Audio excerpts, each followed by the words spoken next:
Hey Heartlanders!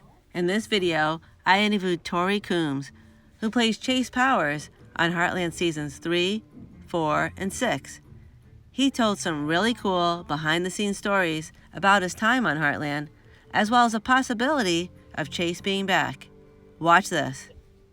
Wow, look at your picture behind you. I'm not sure if it's distracting. I thought it would be funny. No, it's awesome. So when I came into Heartland, I was like, I don't know, I'm a city kid from Vancouver, and you get there, and then everybody's like actually a rancher or Yeah, a like cowboy. There's a lot of authenticity behind the show. yeah, That's yes. really intimidating for somebody who's not in that world at all. So I'm coming in and I'm expected to be the horse trainer. You know what I mean? Right, Even though right, he's an absurd person. right, right, yes. Which is awesome. It's genuinely intimidating coming in as an actor going like, can I do this? Right. Um, and so I'm learning all kinds of things. I got the crash course. Like I got taught I'd ridden horses before, but only English saddle, never Western. So I got there and they kind of threw me on a horse and said, let's see what you can do. I'm like, not much. Like I can kind of make it go and stop. And Wow. they taught me, yeah, parts of how to break colts. They taught me how to run this obstacle course. They taught me all kinds of cool things. I was Wow. riding bareback. I was riding like there was all this stuff. A lot of the stunts I did do myself. I Yeah, I don't was look gonna as ask good you. doing them. So generally speaking, what they said is like, we're going to mostly focus on this here. And Yeah. then in the wide, we're going to get your stunt double who's amazing, who's literally just amazing. So, So that one scene where Amy, I don't know if you remember, but when Amy's going around the round pen and then you jump up onto the horse too, is that you or is that your stunt double? the actual jump is going to be the stunt double, but I would have then I it would have been myself and Oh, Amber riding the horse together. oh, that's so cool.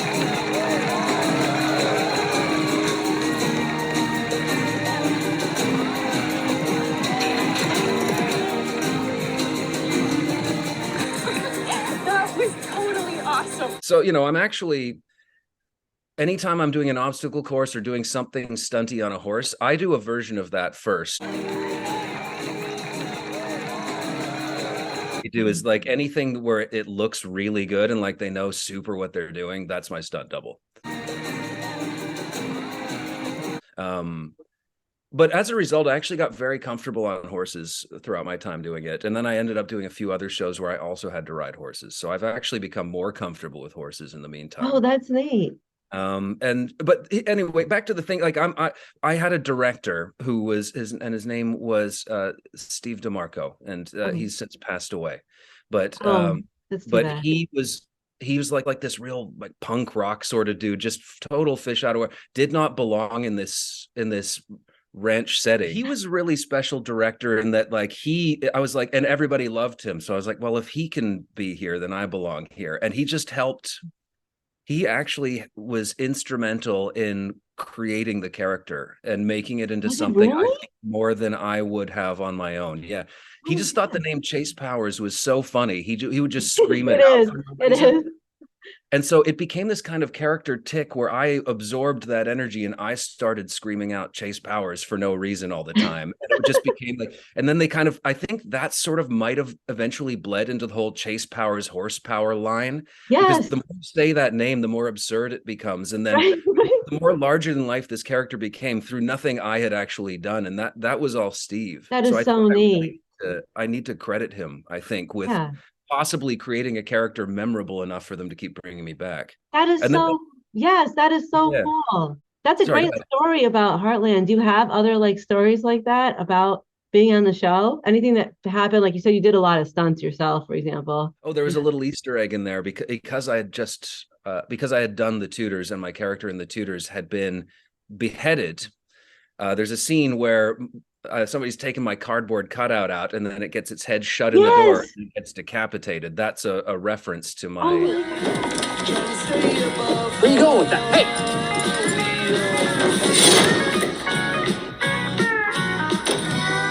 Yeah, it's fun to think back on all the things and all the alumni that have come out of the show too and gone on to do Yeah. other things. And I've had the opportunity to work with some of the actors on other things as well. But Cindy Busby, Oh, awesome. we did a Hallmark movie together called Romance in the Air, where I played a hot air balloon instructor. Oh, neat. Melanie Scrofano, who plays my wife in the show, went on to be, Winona Earp and all these other things. If Chase would come back, I mean, I know we talked about it a little bit. How do you see his story playing out? You see him as being the same, different, pretending to be different? I see him as a man who, I don't know. That really depends. If you think that he developed any kind of self-awareness, or having a kid maybe taught him something about himself.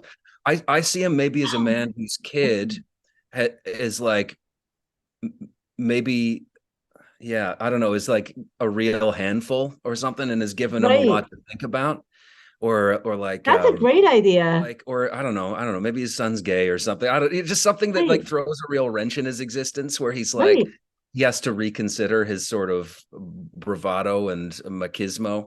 And then I wonder, like, yeah, I at the very least, I see Chase as a man who thinks he can be better and who aspires to be better, but maybe isn't. Maybe he just always falls back into the same destructive. He lied so much. I mean, I was counting how many lies he made on Heartland. That was a lot of lies.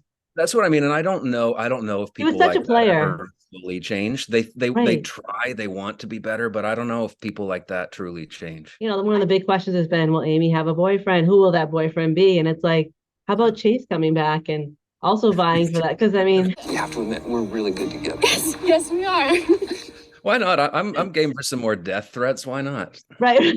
Oh, really? No, nobody's been that mean about it. No, it's really sweet. I take the reaction to Chase in the spirit in which it's intended, which is I gather that I've done my job. Like I say, people have been actually very nice. So I say, go ahead and bash me. If you think that that I'm that evil, then I've at least been kind of convincing. Yes, exactly. I'm the better maker, the confidence giver. I solve problems. Watch the DVD. No, how did you originally get cast on the show? Self-tape. So this was an interesting one, actually. Here's story time. Great. So the scene that I auditioned with was a scene in which I was demonstrating how I train horses. Basically, it's like the show that I'm introduced with, basically, where I'm like lying on the horse's back, pretending to fall asleep, where I'm like whacking it with pool noodles. I'm doing all this stuff. Rain of fire. In an audition setting, what's annoying is in an audition setting, you're usually planted to the spot because, if you're lucky, you've got a camera with a good tripod that can follow you around a little bit. Right. Most of us don't have a large space to play in, but this was a very, very physical scene. So I was working with a wonderful audition coach in Vancouver, and she had props neat. Up the wazoo. So we created we put a table where the horse would be. We had like pillows. She had some like pool noodles or something. We just had, and basically she just turned me loose and said, just like do stuff. So I was just kind of waving pillows around and smacking things and jumping around and just being an absolute goose. We watched this audition, like before we sent it off, we watched it and we were just howling at how absurd it was. We're like, it's stupid. It's stupid. It could just go, this man does not take this seriously. That's He's probably true. distracting. Like you never know. Yes, this you is the don't. trouble with Right. self-tapes. You don't get any feedback. There's nobody saying, yes, more of that. Or maybe just, could you do? So you're guessing all the time. You're guessing at maybe what the personal tastes of the casting director are going to be in the. Yeah. But I mean, obviously I brought something to it they enjoyed, but I think maybe just that brazen, childish energy was what it needed. Yeah. I really appreciate your time, though. I really do. And I really hope to see you back in Heartland again in season 17. Just I'll just send them this picture and go like, yes, exactly. Yeah, exactly. Any ideas? What a great actor. And if you like watching these Heartland cast interview videos, please smash those like and subscribe buttons. And don't forget, our annual email blast to the CBC is coming up really soon to promote season 17. I'll be posting details about that. And, as always, keep Heartland strong. Bye for now.